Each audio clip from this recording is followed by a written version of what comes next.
some images can really benefit from just a little touch-up.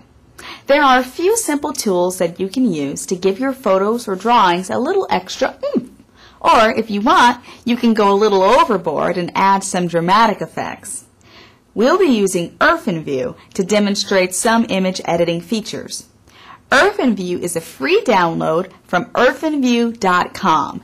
That's IRFANVIEW.com. If you have not downloaded it, please pause this video and do so now, as you will get a lot more out of these videos if you practice as we go along. So, let's go ahead and open Irfanview. Once Irfanview is open, please select an image from your computer by clicking on File, Open, and then selecting any image you would like to edit from your computer. We'll use this as a sample image. Before you start making changes to the image, remember you can keep your original intact by saving your altered image as a different file name. We'll do that now. Select File, Save As, and put it in a folder where you remember it, like My Documents. There.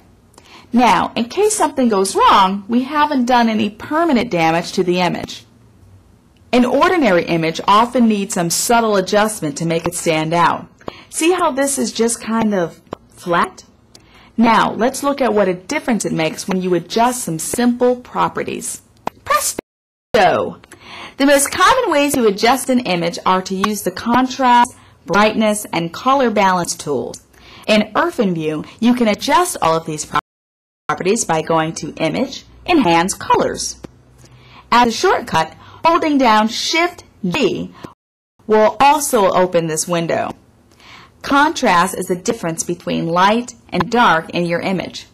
Lower contrast means there is less difference. Higher contrast means there is more difference between the light and dark areas of your image. With the recent proliferation of digital cameras, it's important to point out that digital images are sometimes lacking in contrast normally found in photos using film.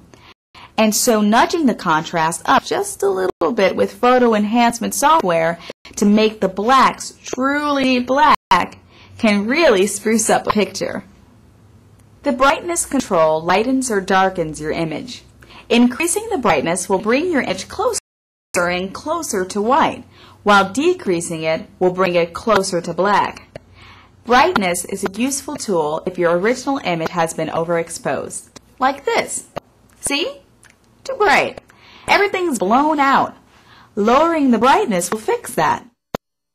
Or if it's underexposed and too dark, raising the brightness ought to balance it out. Brightness is also useful in conjunction with the contrast control. This is why they appear on the same control panel in most programs. Now, on to our last adjustment tool, color balance. We've all experienced a photo that comes out too blue or too orange. This can happen when scanning the photo or by poor lighting conditions when the photo was taken. You may not know this, but the fluorescent lights found in many classrooms and offices can make pictures overly saturated with a certain color, usually yellow or green, like this one, even if it looked fine to your eyes while you were taking it. Adjusting the color balance of a photo is easily done using the color correction tool. The color balance control panel is divided into 3 sliders, and these sliders can be labeled in 2 different ways.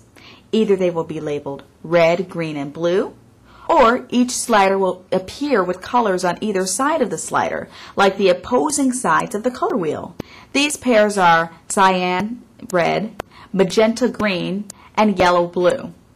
You can increase or decrease the amount of any color in the image by using the appropriate slider. Using these correction tools can save a photo or image that might have otherwise been less than magazine-worthy. It can also help you take your perfectly good photography and make it even better. See?